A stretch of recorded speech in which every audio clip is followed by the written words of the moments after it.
Bonjour, bienvenue au cours de Machine Learning. Dans cette vidéo, je vous expliquerai le fonctionnement du cours, l'organisation, l'évaluation, etc. Donc ce cours est donné conjointement avec mon collègue José van der Meulen et Jean-Benoît Delbroek. Moi je suis Grégory Seron, si vous ne me connaissez pas encore. Alors, quelques références. Donc ce cours, pour créer ce cours, nous avons utilisé plusieurs références. Deux excellents livres sur le machine learning,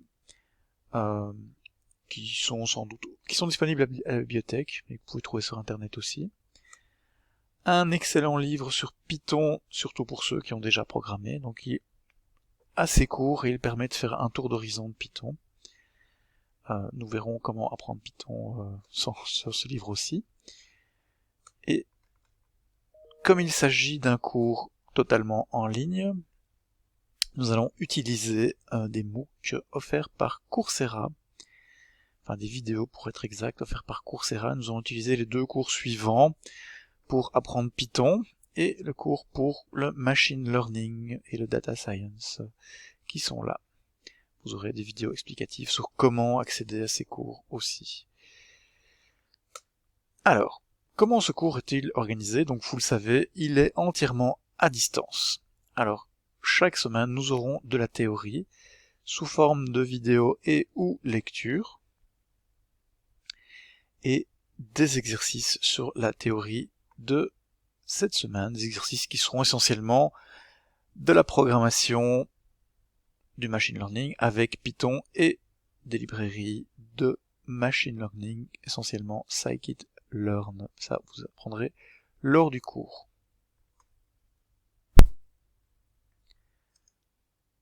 Alors, pour le support, évidemment, on ne va pas vous laisser tout seul. Support et les questions-réponses. En fait, il y a deux plages de questions-réponses prévues pendant la semaine.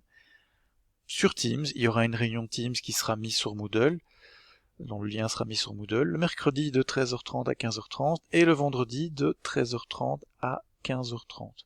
Si vous avez des questions en dehors de cette plage, Monsieur van der Meulen sera joignable par email et éventuellement sur Teams, suite à un email, il vous proposera peut-être de vous contacter sur Teams, mais dans ce cas-là, le temps de réponse n'est pas garanti, évidemment, car Monsieur van der Meulen a d'autres cours à donner durant la semaine. Donc on vous conseille évidemment de travailler à votre rythme, mais si de préférer évidemment les plages du vendredi et du mercredi, car là vous avez un support garanti. Mais vous pouvez évidemment travailler en dehors de ces plages, bien sûr, et pour essayer de poser des questions à Monsieur van der Meulen. Alors le planning, donc les 7 premières semaines, nous allons faire de la théorie et des exercices sur le machine learning. Je ne vais pas détailler ce planning-là. Et les semaines 8-10, il y aura un projet qui sera fait par groupe de 2. Alors par groupe de 2, on doit encore réfléchir sur la faisabilité par rapport au travail à distance, évidemment. Mais on pense qu'on le fera par groupe de 2. Alors, suite à cela, bon, évidemment, il y aura l'évaluation. Les travaux durant les premières semaines... Alors, je me rends compte que je me suis trompé, évidemment. Non, je me suis pas trompé. C'est ici que je me suis trompé. C'est les travaux semaines 1 et 7, pardon, qui valent pour 40% des points.